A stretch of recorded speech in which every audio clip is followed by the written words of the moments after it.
This is this present perfect. We have been delivered from the law, having died to what we were held by, so that we should serve in the newness of the Spirit, not in the oldness of the letter.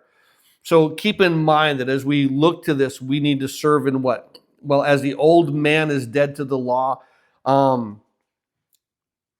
it doesn't mean that what now I can just continue in this sin because I have no consequences. That's not what it's saying. It says now you're in this new relationship. Do you understand? You honor that relationship. So it isn't saying, okay, now that I'm dead, I can continue to sin and do everything I want. We'll look at that in just a second. But it's important to realize that within this new relationship, there's what?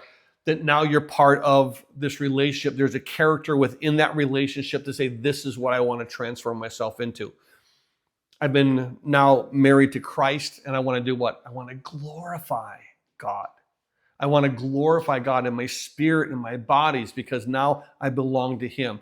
So it isn't about where he's letting us know, listen, just because you've been dead and just because you don't have that consequences, that doesn't say now run headlong into sin, run headlong and do whatever you want. There's still this requirement about what is the Spirit guiding, what is the Spirit leading. So there is this new life that we have. So we now serve what? In the newness of life. And so it's important to recognize that because you're dead to sin doesn't mean I can just sin and sin and sin because I have no consequences. That's not what happens. Now I have this new life, new chance, new relationship. So I now serve, at the end of verse 6, in the newness of the Spirit and not in the oldness of the letter.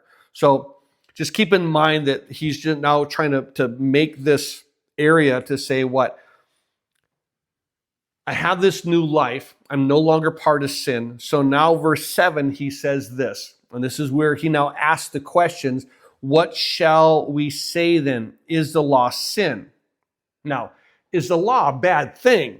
Because the law is so abusive to us. The law is all this. Now, keep in mind, we're going to see verse 12, the law is what? Holy, just, and good. Although the law condemns us, although the law, we're abused in that relationship, but it's all my fault. Now, you don't want to get and say that in an abusive relationship, oh, it's my fault that happened. No, I'm not saying that, but I'm saying that in what we see with this law, everything that I'm being exposed of and to die in, that's all me. It isn't anything to do with the law, because I failed.